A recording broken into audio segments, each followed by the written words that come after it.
Hello everyone, today I am going to discuss the point of indifference. So before starting this topic, let me tell you, this includes your EBIT and EPS analysis. With the help of that EBIT and EPS analysis, we are going to identify the point of indifference also.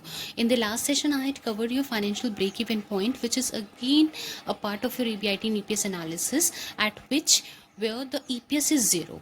हम लोगों ने financial break even point में यही पढ़ा था कि वो point EBIT का जहाँ पर आपका EPS ज़ीरो होता है. ठीक है, so that is the point of financial break-even point.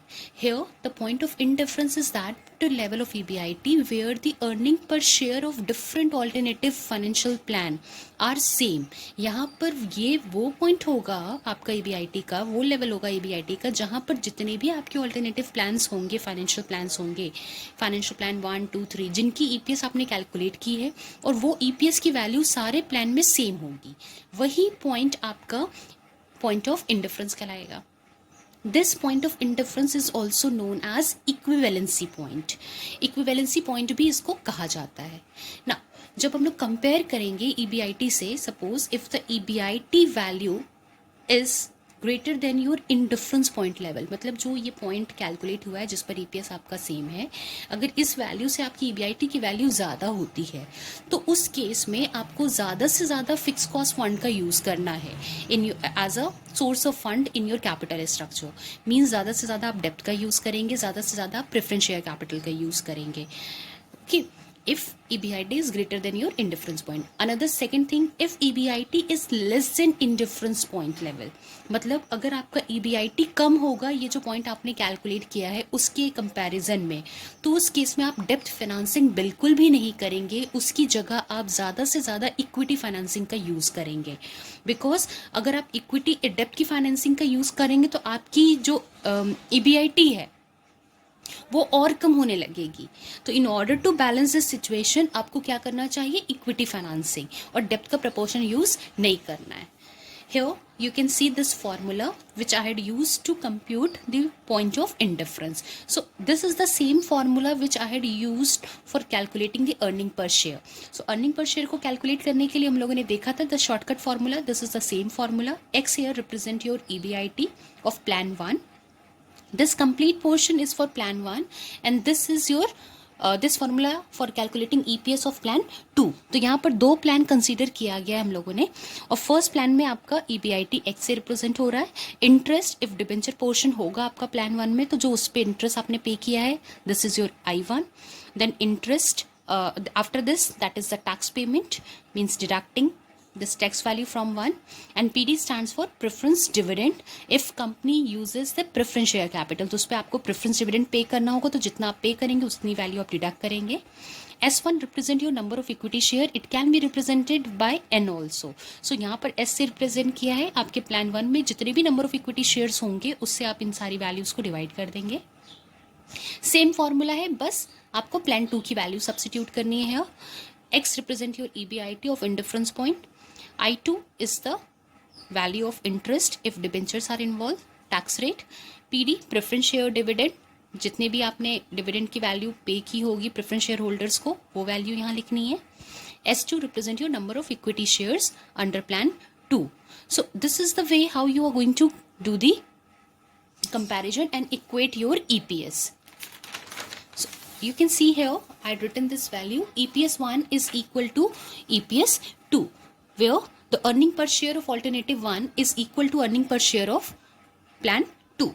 So in this case, I am going to explain this concept with the help of graph also. So here you can see x-axis represent your earning before interest and taxes, y-axis represent your earning per share.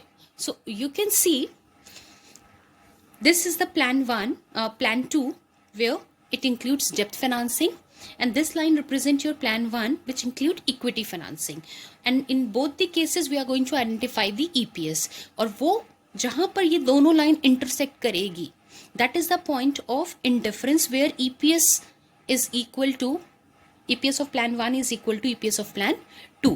तो ये वही point है जहाँ पर दोनों plan की EPS equate हुए हैं, और इसको हम लोग इंडिफरेंस पॉइंट बोलेंगे at the level of this EBIT. इस लेवल पर आपका दोनों ईपीएस सेम आया है और ये पॉइंट आपका इंडिफरेंस पॉइंट कहलाएगा। Now here I had taken one numerical question on this.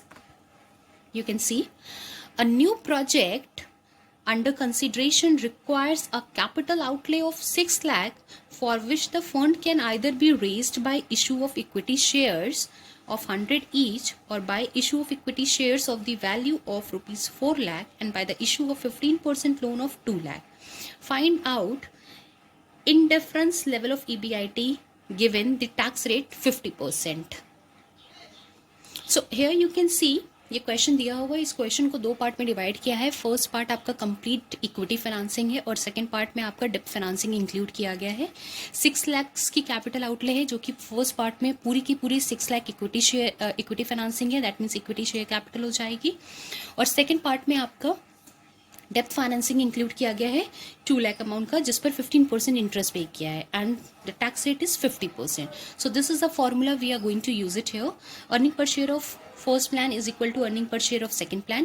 Formula is x minus I1 under the bracket 1 minus tax minus preference dividend divided by number of equity share of plan 1. Here x minus I2 1 minus tax rate minus preference dividend of plan 2 divided by number of equity shares of plan 2. Now substituting the value, first we obtain the value x. here this is missing, यही आपको identify करना है, that is the EBIT of indifference point. Interest first portion में पूरी की पूरी equity financing है तो इंटरेस्ट आपका होगा नहीं बिकॉज डेप्थ का इन्वॉल्वमेंट नहीं है. इन प्लान 2 इंटरेस्ट 2 कैलकुलेट होगा बिकॉज आपकी 2 लाख जो है वो डेप्थ फाइनेंसिंग है जिस पर 15% इंटरेस्ट पे हुआ है. So after applying this 15% you are getting 30,000 of interest. Then tax is common for both the plan, that is 50%. 0.5 we had calculated. Number of equity share in plan 1 is 6 lakh पूरा का पूरा and number of equity share in plan 2 is 4 lakh because 2 lakh आपका यहाँ पर depth financing है. PD का role नहीं है, that means preference share capital से कंट्रीब्यूशन नहीं थी यहाँ पर, तो इसलिए प्रेफरेंस डिविडेंड पे नहीं होगा. इन केस अगर आपका प्रेफरेंस शेयर कैपिटल का यहाँ पर ट्रांजैक्शंस डिटेल्स दिए होते, ट्रांजैक्शन हुए होते, तो आप वो वैल्यू यहाँ से डिडक्ट करते. Now applying the values onto the formula, we will obtain this x minus 0 1 minus 0.5 minus 0 divided by 6 lakh, x minus 30,000 1 minus 0.5 minus 0 divided by 4 lakh. Now after substituting this value, what you need to do is to identify this value of x. तो इसको identify करने के लिए हम लोग further simplification करेंगे by using the cross multiplication. आप इसको क्रॉस मल्टीप्लाई करके प्रॉपरली इसको सॉल्व कर लेंगे और उसके बाद आपको x की वैल्यू मिल जानी है. So this is how I had solved here. you can solve this question in your copy and obtain the value of x. So यहाँ पर हम लोगों ने इसको solve किया है and we will get x is equal to 90,000. So we can say at this level of EBIT, ये आपका EBIT identify हुआ है और 90,000 जब आपका EBIT होगा उस पॉइंट पर आपके दोनों प्लान की EPS वैल्यू सेम आएगी.